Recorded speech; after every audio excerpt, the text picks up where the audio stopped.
Korah bin Yizhar bin Kehat bin Lewi, beserta Datan dan Abiram, anak-anak Eliab, dan On bin Pelet, ketiganya orang Ruben, mengajak orang-orang untuk memberontak melawan Musa, beserta 250 orang Israel, pemimpin-pemimpin umat itu, yaitu orang-orang yang dipilih oleh rapat, semuanya orang-orang yang kenamaan.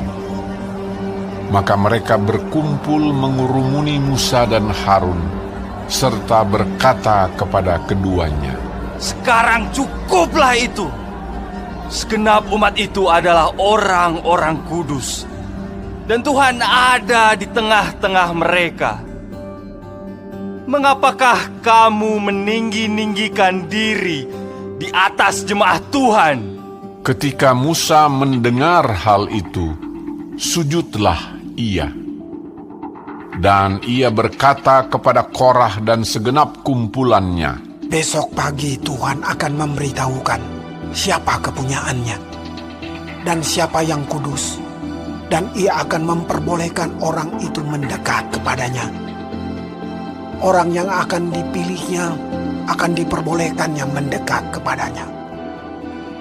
Perbuatlah begini, ambillah perbaraan-perbaraan, hai Korah, dan kamu segenap kumpulannya.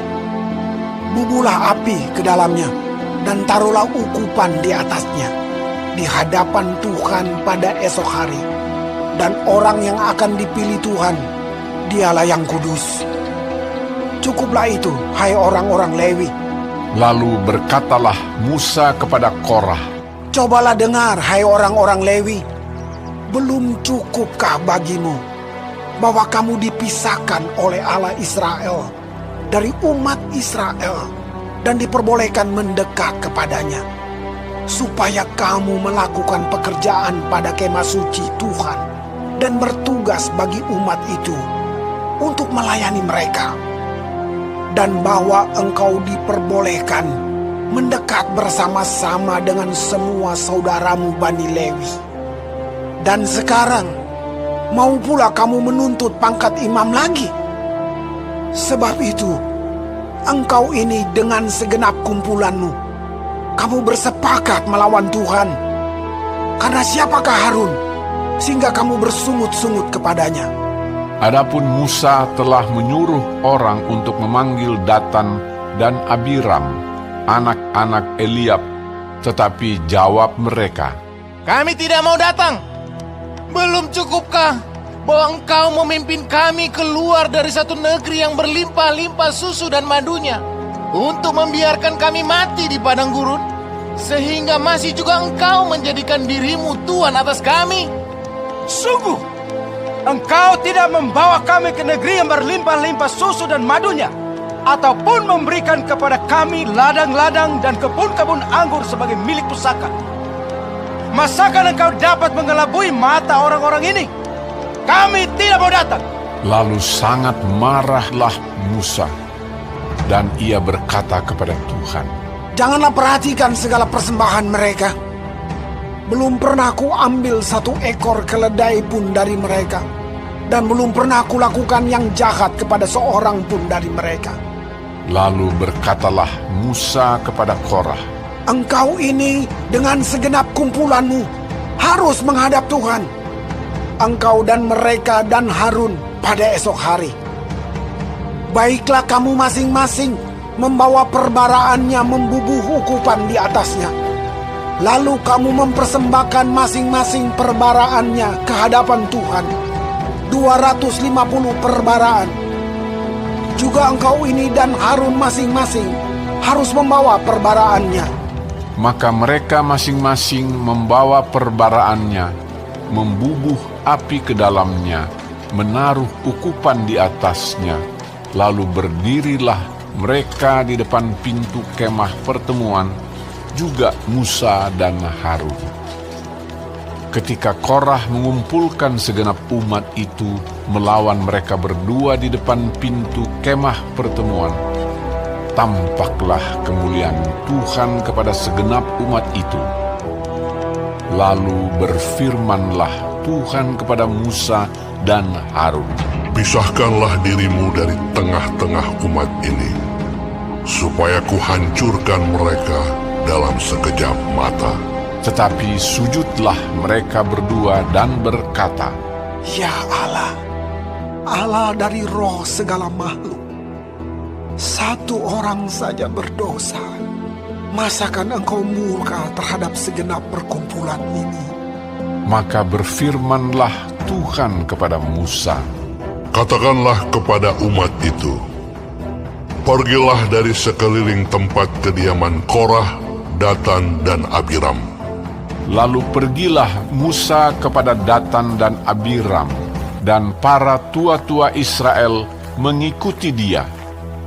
Berkatalah ia kepada umat itu, Baiklah kamu menjauh dari kemah orang-orang fasik ini, dan janganlah kamu kena kepada sesuatu apapun dari kepunyaan mereka, supaya kamu jangan mati lenyap oleh karena segala dosa mereka.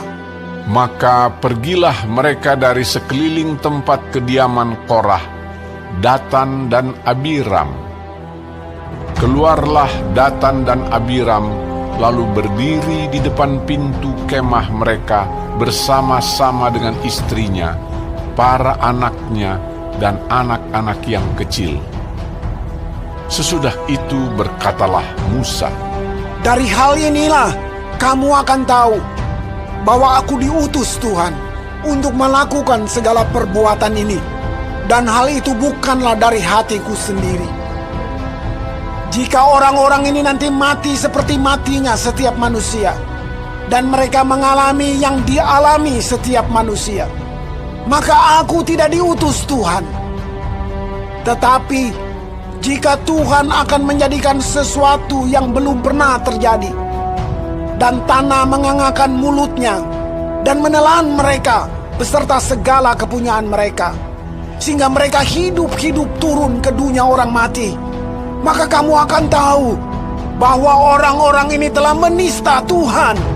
baru saja ia selesai mengucapkan segala perkataan itu, maka terbelahlah tanah yang di bawah mereka, dan bumi membuka mulutnya dan menelan mereka dengan seisi rumahnya, dan dengan semua orang yang ada pada Korah, dan dengan segala harta milik mereka. Demikianlah mereka dengan semua orang yang ada pada mereka turun hidup-hidup ke dunia orang mati, dan bumi menutupi mereka sehingga mereka binasa dari tengah-tengah jemaah itu. Dan semua orang Israel yang di sekeliling mereka berlarian mendengar teriak mereka, sebab kata mereka, Jangan-jangan bumi menelan kita juga. lagi keluarlah api berasal daripada Tuhan, lalu memakan habis ke-250 orang yang mempersembahkan ukupan itu. Tuhan berfirman kepada Musa, Katakanlah kepada Eleazar, anak Imam Harun, supaya ia mengangkat perbaraan-perbaraan dari antara kebakaran itu. Lalu hamburkanlah api itu jauh-jauh, karena semuanya itu kudus, yakni perbaraan orang-orang berdosa yang telah membayarkan nyawanya. Kemudian semuanya itu harus ditempa tipis-tipis menjadi salut mezbah, sebab telah dibawa ke hadapan Tuhan oleh orang-orang itu, jadi semuanya itu kudus. Dengan demikian, hal itu menjadi tanda bagi orang Israel. maka Imam Eleazar mengambil perbaraan-perbaraan tembaga yang telah dibawa oleh orang-orang yang terbakar itu, lalu ditempa menjadi salut mezbah.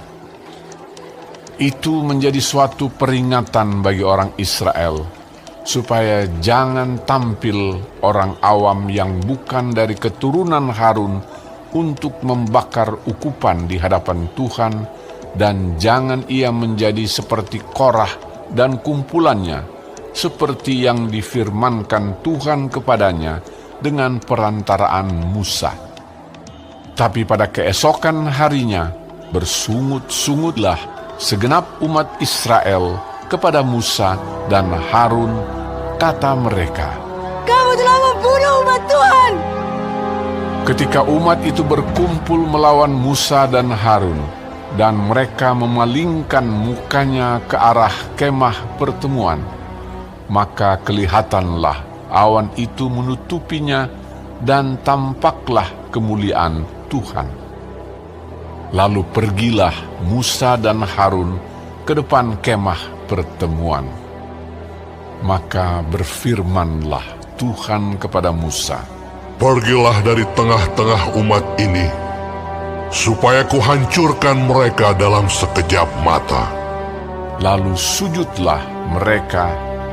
Berkatalah Musa kepada Harun, Ambillah perbaraan, bubulah api ke dalamnya dari atas mezbah, dan taruhlah ukupan, dan pergilah dengan segera kepada umat itu, dan adakanlah pendamaian bagi mereka. Sebab murka Tuhan telah berkobar, dan tulah sedang mulai. Maka Harun mengambil perbaraan seperti yang dikatakan Musa, dan berlarilah ia ke tengah-tengah jemaah itu, dan tampaklah tulah telah mulai di antara bangsa itu. Lalu dibubuhnyalah ukupan, dan diadakannyalah pendamaian bagi bangsa itu. Ketika ia berdiri di antara orang-orang mati dan orang-orang hidup, berhentilah tulah itu. Dan mereka yang mati kena tulah itu ada 14.700 orang banyaknya, belum terhitung orang-orang yang mati karena perkara Korah. Ketika Harun kembali kepada Musa di depan pintu kemah pertemuan, tulah itu telah berhenti.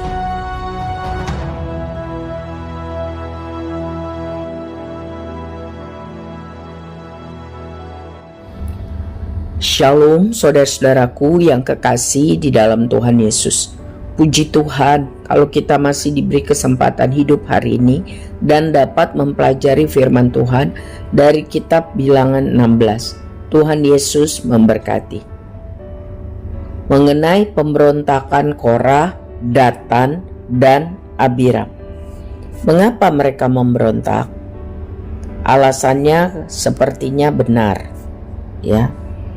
Tetapi motivasinya kita tahu itu karena iri hati. Mereka menilai Musa meninggikan diri di atas jemaat Tuhan. Padahal Korah, Datan, dan Abiram iri hati. Tidak puas dengan kedudukannya, ingin menjadi seperti Imam Harun. Padahal Musa dan Harun menjadi pemimpin Israel bukan karena ambisi atau kemauan mereka, tetapi karena Tuhan sudah memutuskan pilihan terhadap mereka. Jadi Korah, Datan, dan Abiram sebenarnya memberontak terhadap Tuhan. Mereka kecewa kepada Musa.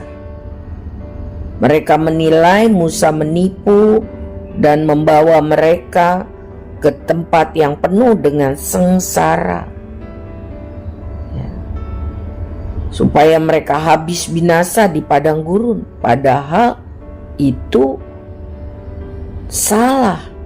Bukan Musa yang menyebabkan mereka sengsara di padang gurun, tetapi kekerasan hati dan pemberontakan mereka kepada Tuhan. Jadi Tuhan harus menghajar mereka berulang-ulang. Dan mereka menghina Tuhan yang telah memerdekakan mereka dari perbudakan Mesir, yang mereka anggap sebagai negeri yang subur, berlimpah susu dan madu.